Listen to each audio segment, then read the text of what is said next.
இவரை வந்து சாட்டையில் அடிச்சுக்கிட்டார் அப்படின்னு சொல்லிட்டு நீங்கள் சிரிக்கிறீங்களே, கேலி பண்ணுறீங்களே, பழிக்கிறீங்களே. மொஹர்ரத்தில் என்ன நடக்குது? மொஹர்ரம் பண்டிகையில் என்ன நடக்குது? சாட்டையில் தான் அடிச்சுக்குவாங்க. அந்த சாட்டையில் ஆணிகள் இருக்கும், சின்ன சின்ன கம்பிகள் இருக்கும். அதெல்லாம் அந்த ரத்தத்தை அது தோலை உரித்து அதுலேருந்து ரத்தம் சொட்டிக்கிட்டு இருக்கோம். உங்களுக்கு தைரியம் இருந்தால் அதை சிரிப்பீங்களா? நீங்கள் மூட நம்பிக்கைன்னு சொல்லுவீங்களா? நீங்கள் அதை இன்னுமே நீங்கள் பார்க்க போகிறது புதிய அண்ணாமலை தான், பழைய அண்ணாமலை கிடையாது. உங்களுக்கு பாருங்கள், உங்களுடைய பாஷை கடமை கண்ணியம் கட்டுப்பாடு இல்லாத பாஷைன்னு சொன்னால் அதே பாஷையில் நான் பேசுவேன். அந்த மொழியில் நான் உங்களுக்கு நாளையிலேருந்து பேச போகிறேன் அப்படின்னாரு. அரசியலையே புரட்டி போட போகிற ஒரு சம்பவம் இந்த சம்பவம். டிஎம்கே அழிவை நோக்கி ரொம்ப வேகமாக போய்கிட்டு இருக்கு. ஒரு கல்லை, ஒரு பெரிய பாறாங்கல்ல மலை உச்சியிலேருந்து நீங்கள் தள்ளி விட்டீங்கன்னு சொன்னோன்னா அது கீழே வர வர வர அதனுடைய ஸ்பீடு அதிகரிக்கும், வேகம், மொமெண்டம் அப்படிம்பாங்க. அந்த மாதிரி டிஎம்கேனுடைய வீழ்ச்சியினுடைய மொமெண்டம் ரொம்ப அதிகமாகிக்கிட்டு இருக்கு. இப்போ நேற்றுக்கு அவர் பேசினதில் ஏதாச்சும் ஒரு நியாயமான கருத்து சொல்கிறாரான்னு பாருங்க. அவர் சொன்னது எல்லாமே ஒரு அழுத்தத்தின் காரணமாக சொன்ன மாதிரி தான் தெரியுது. ஏய் சொல்லிடாத, உண்மையை சொன்ன அவ்வளோதான், உன்னை வேறு இடத்துக்கு அனுப்பிச்சிடுவேன். தமிழ்நாடு பாடநூல் நிறுவனத்துக்கு பிரசிடென்ட் போஸ்டெல்லாம் கிடைக்காது ஓய்வு பெற்ற பிறகு. ஆனால் சட்டசபையில் 1989 என்னை வந்து தலைமுடியை பிடிச்சி இழுத்து, என்னுடைய புடவையை இழுத்து, ரவிக்கையை கிழிச்சு அந்த இன்சிடென்ட் நடந்தது பார்த்தீங்களா? அதுக்கப்புறம் தான் எனக்கு வந்து அந்த பழைய ஜெயலலிதாவை நான் கொன்னுட்டேன், புதிய ஜெயலலிதாவாக நான் மாறிட்டேன்.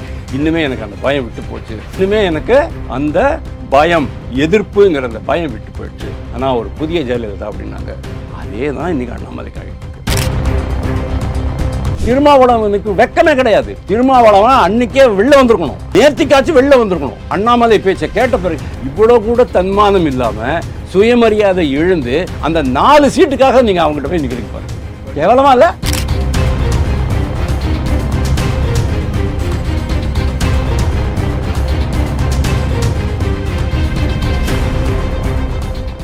ரியல் நேயர்களுக்கு வணக்கம். இன்று நம்மளுடைய நேர்காணலுக்கு அரசியல் விமர்சகர் திரு வாசுதேவன் அவர்கள் இணைஞ்சிருக்காங்க. சார் வணக்கம். சார் வணக்கம். தமிழ் எப்படி இருக்கீங்க? ஃபர்ஸ்ட் கிளாஸாக இருக்கேன்.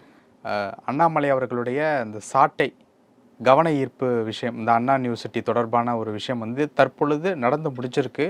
அது தொடர்பாக வந்து செய்தியாளர் சந்திப்பை வந்து மீட் பண்ணியிருக்காரு. இந்த ஒரு சாட்டையால் அடிச்சுக்குவேன், காலணி அணிய மாட்டேன் அப்படின்னு சொன்னதுக்கப்புறம் திருமாவளவன் அவர்கள் வந்து சொன்ன ஒரு விஷயம் வந்து தன்னை வந்து ஒரு பரபரப்பான ஒரு அரசியல்வாதியாக போர்ட்ரேட் பண்ணிக்கிறதுக்காக அண்ணாமலை இவ்வளவும் பண்ணிக்கிட்டு இருக்காரு அப்படிங்கிறத வந்து ஒரு சின்ன ஒரு ப்ரெஸ் மீட்டிங்கில் வந்து சொல்லிட்டு போனார், நேற்று சொல்லிட்டு போனார். அதுக்கப்புறம் கம்யூனிஸ்டில் பாலகிருஷ்ணன் அவர்களும் அவங்களுடைய கருத்தை வந்து பதிவு பண்ணாங்க.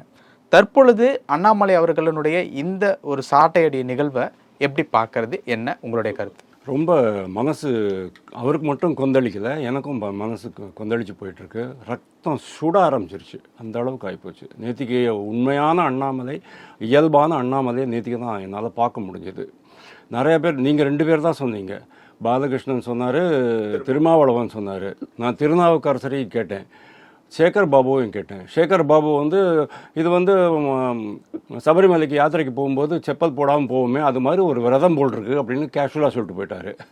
திருமாவளவன் வழக்கமாக சொல்கிற மாதிரியே வழன்னு சொல்லலை, கொஞ்சம் கிளியராகவே சொன்னார். இது கொஞ்சம் அதிர்ச்சி அளிக்கிற விஷயம், ஆனால் இது வந்து அடுத்தவர்கள் நகைக்கும்படி ஆகவிடக்கூடாதுங்கிறது தான் என்னுடைய ஆதங்கம் அப்படிங்கிற மாதிரி அவர் சொன்னார். திருநாவுக்கரசு என்ன சொன்னார் தெரியுமா? நகைப்புக்குரிய விஷயம்னே அப்படியே சொன்னார் அவர். அதாவது திருநாவுக்கரசர் வந்து எப்படின்னா எந்த கட்சியிலையுமே எந்த இடத்துலையும் கூட நின்று ஜெயிக்கக்கூடிய கெப்பாசிட்டி இருக்கிறவர் அவர். ஆனால் அன்ஃபார்ச்சுனேட்லி அவர் இந்த மாதிரி பேசினது எனக்கு கொஞ்சம் வருத்தமாக தான் இருக்குது. அதனால தானோ என்னமோ அவருக்கு வந்து அவருடைய கட்சியிலேயே செல்வாக்கு இல்லாமல் எல்லாம் செல்வாக்கெல்லாம் இழந்து போயிட்டுருக்கிறாரு. இவங்களாம் ரொம்ப தான் கேஷுவலாக எடுத்துக்கிறாங்க. அவங்களுடைய குற்றச்சாட்டு என்ன அப்படின்னா, இந்த அளவுக்கு கொந்தளிக்கிறதுக்கான விஷயமா அப்படின்னு கேட்குறாங்க. ஏன் மணிப்பூரில் யாருக்கோ ஏதோ நடந்ததுன்னு கொந்தளிக்கலையா? யூபியில் பதாயும் மாவட்டத்தில் ஒரு பெண்களுக்கு 2 பெண்கள் அக்கா தங்கைகளுக்கு நேர்ந்த கொடுமையை பார்த்தோன்னே இவங்கெல்லாம் கொந்தளிக்கலையா? ஏன் தமிழ் பெண்களுக்கு நடந்தால் ஏன் கொந்தளிக்க மாட்டேன்றீங்க? ஏதாவது ஒரு அமைச்சர் முன்னால் வந்து, சீஃப் மினிஸ்டர் ஒரு பொறுப்பை எடுத்துக்கிட்டு முன்னால் வந்து இந்த மாதிரி நடந்தது நான் வெட்கி தலை குனிகிறேன் அப்படின்னு சொல்லணுமா வேண்டாமா? நேற்றுக்கு அவர் அதான் கேட்குறாரு. எல்லாருமே தமிழனாக பிறந்தவர்கள், மனிதனாக பிறந்தவர்கள் எல்லாருமே வெட்கி தலை குனிய வேண்டிய ஒரு சம்பவம் இது. அண்ணாமலை பற்றி குத்தம் சொல்கிறீங்க. அண்ணாமலை எவ்வளோ தூரம் தான் போய் முட்டிக்குவார் அவர், எங்கே தான் போய் முட்டிக்குவார் அவர்? எல்லாம் தொடர்ச்சியாக 2021 செப்டம்பருக்கு அப்புறமா இன்னைக்கு வரைக்கும் நீங்கள் அதை பண்ணுங்கள், தவறு பண்ணுறீங்க, திருத்திக்கிங்க, திருப்பி சொல்கிறாரு. இவங்க திருத்திக்கவே மாட்டேன்றாங்க, இன்னும் அதிகமாகிக்கிட்டே தான் போகுது. அப்போது உங்கள்கிட்ட எவ்வளோ திருப்பி சொன்னாலும் என்னடா ஒன்றும் செய்ய மாட்டேங்கிற அப்படின்னு சொல்லி நம்ம தள்ள அடிச்சிக்க மாட்டோமா? ஒரு சவரில் போய் முட்டிக்கலாம் போல் இருக்குது அப்படின்னு சொல்ல மாட்டோமா? அதே மாதிரி தான் இந்த செல்ஃப் ஃப்ளாகலேஷன் அப்படிங்கிறது, அதாவது தன்னைத்தானே வருத்தி கொள்வது அப்படிங்கிறது நம்ம சம்பிரதாயத்தில் இருக்கிறது தான், ஒன்றும் புதுசு கிடையாது. நீங்கள் இவரை வந்து சாட்டையில் அடிச்சுக்கிட்டார் அப்படின்னு சொல்லிட்டு நீங்கள் சிரிக்கிறீங்களே, கேலி பண்ணுறீங்களே, பழிக்கிறீங்களே. மொஹர்ரத்தில் என்ன நடக்கிறது? மொஹர்ரம் பண்டிகையில் என்ன நடக்குது? சாட்டையில் தான் அடிச்சுக்குவாங்க. அந்த சாட்டையில் ஆணிகள் இருக்கும், சின்ன சின்ன கம்பிகள் இருக்கும், அதெல்லாம் அந்த ரத்தத்தை அது தோலை உரித்து அதுலேருந்து ரத்தம் சொட்டிக்கிட்டு இருக்கும். உங்களுக்கு தைரியம் இருந்தால் அதை சிரிப்பீங்களா? நீங்கள் மூட நம்பிக்கைன்னு சொல்லுவீங்களா? நீங்கள் அதை அண்ணாமலை பண்ணினா அது வந்து மூட நம்பிக்கை, பரபரப்பு அரசியல், கேலிக்குரியது. மொஹர்ரம் இதில் அவங்க பண்ணுறது மட்டும் கேலிக்குரியது இல்லையா உங்களுக்கு? அது அவங்களுடைய மத நம்பிக்கை, இது இவருடைய மத நம்பிக்கை. ஒன்று சொல்கிறேங்க, இதில் 2 விஷயம் நீங்கள் முக்கியமாக பார்க்கணும் தமிழ். ஒன்று, அவர் ஒரு போலீஸ் அதிகாரியாக இருக்கும்போது ரத்தம் கொதிக்க ஆரம்பிச்சிடும். இது மாதிரி ஒரு அநியாயம் நடக்கிறதை என்னால் பண்ண முடியலையே. I am not in that scene. நான் மட்டும் அந்த சீனில் இருந்திருந்தேன் சொன்னேன்னா இதை நடக்க விட்டுருக்க மாட்டேன் அப்படின்ட்டு அவர் பதறல் என்ன தப்பு இருக்குது? கதறல் என்ன தப்பு இருக்குது? அதை தான் அவர் பார்க்குறாரு. என்னடா நாம் வந்து ஒரு அரசியல் கட்சிக்கு தலைவராக இருக்கோம், என்னால் ஒன்றுமே பண்ண முடியலையே இந்த விஷயத்தில். தொடர்ச்சியாக நடந்துக்கிட்டு இருக்குது தமிழ்நாட்டில். எவ்வளோ லிஸ்ட்டு போட்டு வச்சுருக்கேன் நான், மொபைல்லேயே இருக்குது. ஒன்றா எடுத்து படிக்கிறேன், 1/2 மணி நேரம் ஆகும் படிக்கட்டுமா நான். 2021 அப்புறமா, இந்த ஆட்சி வந்ததுக்கப்புறமா பாலியல் கொடுமைகள் என்னென்ன நடந்ததுங்கிறது கனிமொழி ஒரு மீட்டிங்கில், கனிமொழி பேசிக்கிட்டு இருக்கிற மீட்டிங்கில் காவல்துறை மகளிர் இடுப்பை கிழினது கூட அதை பதிவு பண்ணிருக்கேன் நான். எல்லாம் தொடர்ச்சியாக பதிவு பண்ணிட்டு வந்துட்டுருக்கேன். அவ்வளவு நடக்கிறது. ஆனாலும் இந்த ஆட்சி விழிக்க மாட்டேங்கிறதே அப்படின்ட்டு அவருக்கு ஒரே வேதனை. அந்த விரக்தியினுடைய உச்சம்தான் நேற்றுக்கு. அவர் என்ன சொன்னார் பாருங்க, இன்னுமே நீங்கள் பார்க்க போகிறது புதிய அண்ணாமலை தான், பழைய அண்ணாமலை கிடையாது. பாருங்கள், உங்களுடைய பாஷை கடமை, கண்ணியம், கட்டுப்பாடு இல்லாத பாஷைன்னு சொன்னால் அதே பாஷையில் நான் பேசுவேன், அந்த மொழியில் நான் உங்களுக்கு நாளையிலேருந்து பேச போகிறேன் அப்படின்னாரு. அரசியலையே புரட்டி போட போகிற ஒரு சம்பவம் இந்த சம்பவம். அடுத்த லெவலுக்கு இவர் எடுத்துகிட்டு போகிறாரு. டிஎம்கே அழிவை நோக்கி ரொம்ப வேகமாக போய்கிட்டு இருக்கு. ஒரு கல்லை, ஒரு பெரிய பாறாங்கல்லை மலை உச்சியிலேருந்து நீங்கள் தள்ளி விட்டீங்கன்னு சொன்னோன்னா அது கீழே வர வர வர அதனுடைய ஸ்பீடு அதிகரிக்கும், வேகம், மொமெண்டம் அப்படிம்பாங்க. அந்த மாதிரி டிஎம்கேனுடைய வீழ்ச்சியினுடைய மொமெண்டம் ரொம்ப அதிகமாகிக்கிட்டு இருக்கு இப்போது. அவர் ஒரு போலீஸ்காரர், ஆனாலும் அவர் இதை பொறுத்துக்க முடியாது.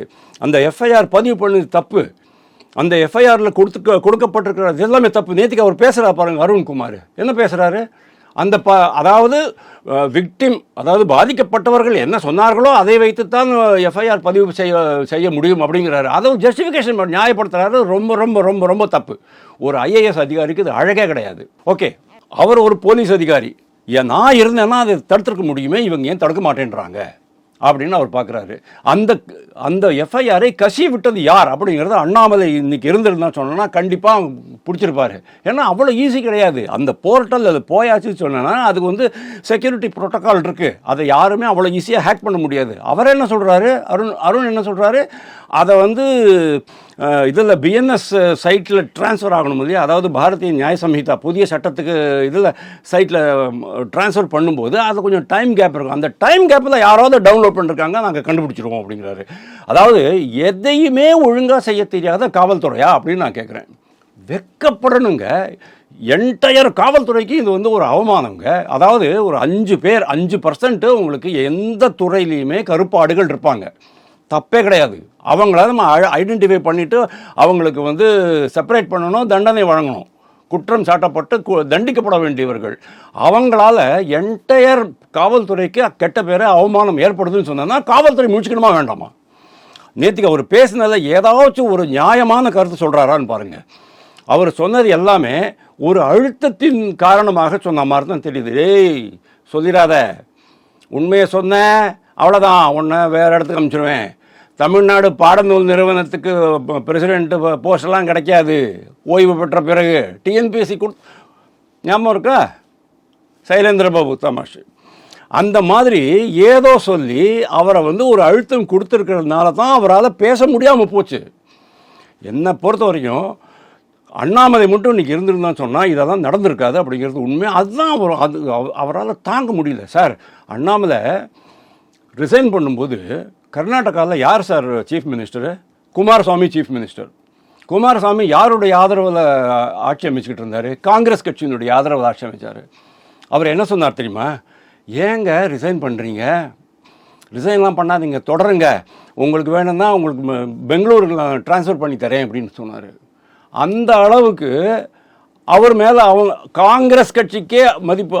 இவருடைய சித்தாந்தம் என்னங்கிறது தெரியும். பிஎல் சந்தோஷ் இவரை வந்து கட்சிக்கு இழுக்கிறாருங்கிறது எல்லாம் தெரியும். குமாரசாமிக்கு தெரியாமல் இல்லை. கர்நாடகாவில் என்னுடைய மைத்துனர்கள் கூட இதை பற்றி பேசியிருக்கிறாங்க. அந்த சமயத்தில் பிஎல் சந்தோஷ் இது மாதிரி ஒருத்தர் கூட்டிகிட்டு வராரு அப்படிங்கிற மாதிரி. எங்களுக்கே தெரியறது குமாரசாமிக்கு தெரியாதா? காங்கிரஸ் கட்சியில் டிகே சிவகுமார் தெரியாதா? சித்தராமையாக்கு தெரியாதா? எல்லாருக்கும் தெரியும். அந்த மாதிரி ஒரு ஆள் தான் அண்ணாமலை. இது ஒரு பக்கம் இருக்கட்டும். அவர் ஏன் திடீர்னு ஒரு பக்தி பாதையில் போகிறார்? திடீர்னுலாம் போல. அவர் வந்து ஒரு பக்திமான் தான்.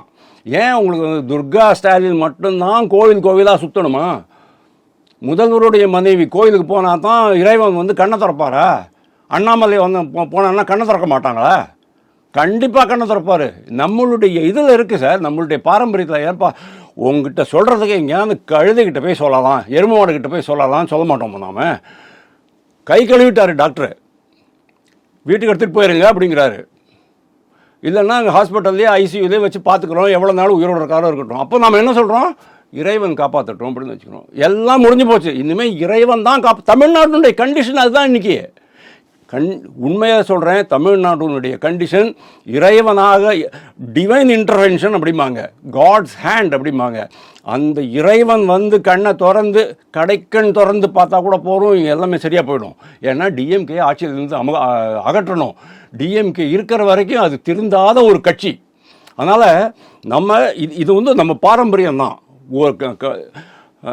செல்ஃப் ஃப்ளாகுலேஷன், நம்மளை நாமே வருத்திக்கிறது அப்படிங்கிறது விரதம், நோன்பு, பாவை நோன்பு, இது கூட சபரிமலை விரதம், சஷ்டி விரதம், நடந்து வரேன் அப்படிம்பாங்க.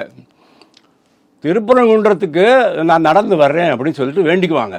மதுரையிலேருந்து 10 கிலோமீட்டரு நடந்து போவாங்க.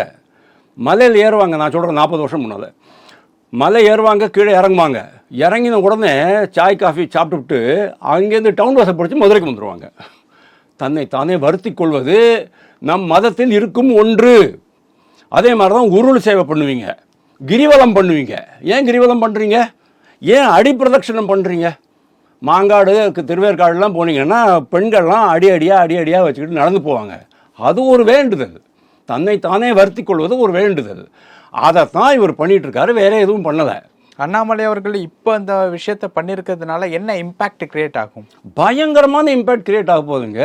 இது வந்து அண்ணாமலையினுடைய மனக்குமுறல் நம்ம நினச்சிக்க வேண்டாம். அண்ணாமலை வந்து இப்போ தான் 3 வருஷமாக தான் அரசியலில் இருக்கிறாரு. பண்படாத ஆள், முதிர்ச்சி இல்லாத ஆள், அனுபவம் இல்லாத ஆள், எல்லாம் சொல்லிக்கிங்க, பரவாயில்ல, எல்லாம் சொல்லிக்கிங்க.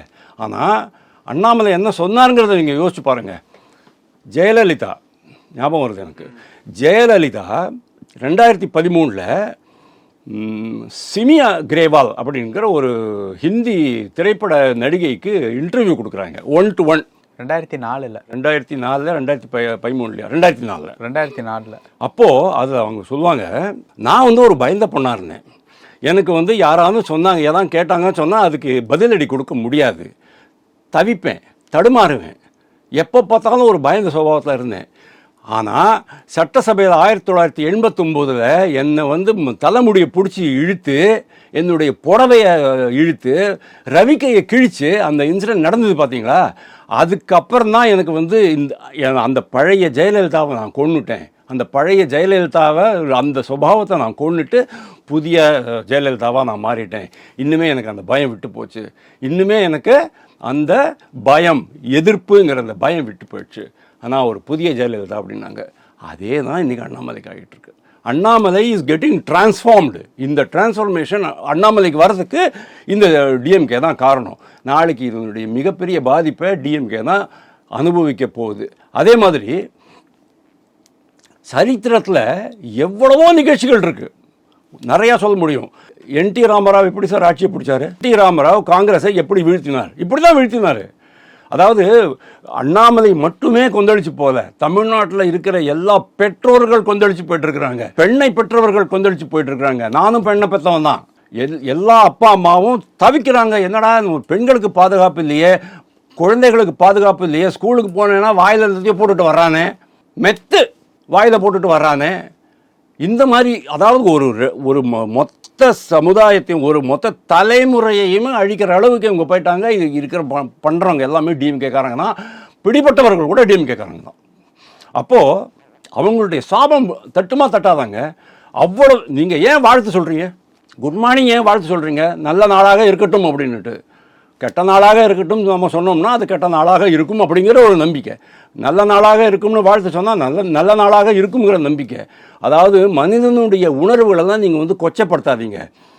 மனிதனுடைய உணர்வுகள், அடக்கி வைக்கிற உணர்வுகள் திடீர்னு வெடிக்கும், கிளர்ச்சி எழும். அந்த மாதிரி கிளர்ச்சி எழுந்து தான் உலக சரித்திரத்தில் எவ்வளவோ அரசுகள்லாம் தரமட்டமாக போயிட்டுருக்கு.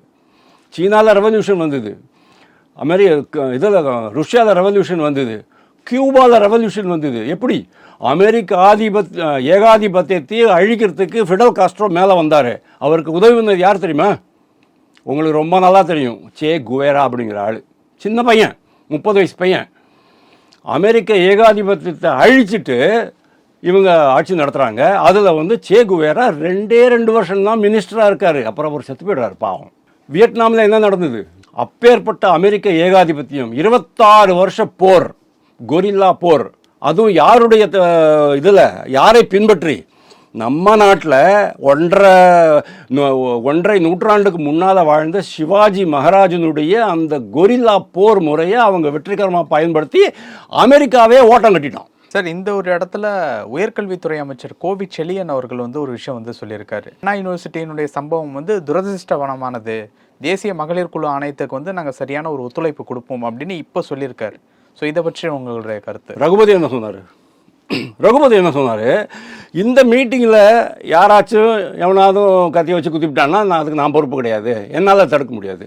நான் என்ன சொல்கிறேன், சட்டம்ங்கிறது தண்டனை வழங்குவதற்காக இல்லை, நியாயம் வழங்குவதற்காக இருக்கிறது. நியாயம், அதுக்கு தான் பாரதிய நியாய சம்ஹிதா அப்படின்னு பேரை மாற்றினாங்க. முதல்ல குற்றச்சட்டமாக இருந்தது, இன்றைக்கி நம்ம நாட்டில் நியாய சட்டம்னு அது பேரை மாற்றிருக்காங்க. அது ஹிந்தியில் பேரை மாற்றிருக்காங்க. நீங்கள் வேணால் இந்திய நியாய சட்டம் அப்படின்னு தமிழில் சொல்லுங்கள், தப்பு கிடையாது. ஓகே, ஒரு சட்டம் இருக்குது, ஒரு காவல்துறை இருக்குதுன்னு சொன்னோன்னா 80 to 90% ப்ரிவென்ஷன் தான் இம்பார்ட்டண்ட்டு. ப்ரிவென்ஷனை விட்டுவிட்டு நீங்கள் அதாவது குற்றங்கள் எல்லாவற்றையுமே நடக்க விட்டுட்டு கடைசியில் இந்த மாதிரி சொல்கிறது, ஆஹா நாங்கள் அது பண்ணிவிடுவோம், நாங்கள் ஒத்துழைப்பு கொடுப்போம், சிபிஐக்கு ஒத்துழைப்பு கொடுப்போம். அது சிபிஐக்கு ஒத்துழைப்பு கொடுப்பீங்கன்னா இந்த 7 வயசு சிறுமி பாலியல் தொல்லைக்கு ஆளான போது சிபிஐ வேண்டாம் அப்படின்ட்டு யாரோ டிஎம்கேலேருந்து அரசு தரப்புலேருந்து ஒரு மிகப்பெரிய 2 வக்கீல்களை வச்சு வாதாடி சிபிஐ வேண்டாம் அப்படிங்கிற மாதிரி வாதாடினாங்க. ஏன் வாதாடுறீங்க? எனக்கு சிபிஐ மேலே நம்பிக்கை கிடையாது சார். சிபிஐயோ இல்லை சிபிசிஐடியோ எல்லாமே ஒன்று தான் சார். சிபிஐ போன வழக்குகள்லாம் கூட இன்றைக்கி வரைக்கும் முடியாமல் தான் இருக்குது. அனிதா ஆகட்டும், கள்ளச்சாராயம் ஆகட்டும், இதெல்லாம் என்றைக்குமே முடியக்கூடிய வழக்குகள் கிடையாது. அதுக்கு பாயிண்ட் அது கிடையாது. நீங்கள் அதிகார மையத்தில் உட்காந்துருக்கும்போது நீங்கள் உங்கள் கடமை பண்ணினீங்களா இல்லையாங்கிறதான் நான் கேட்குறது.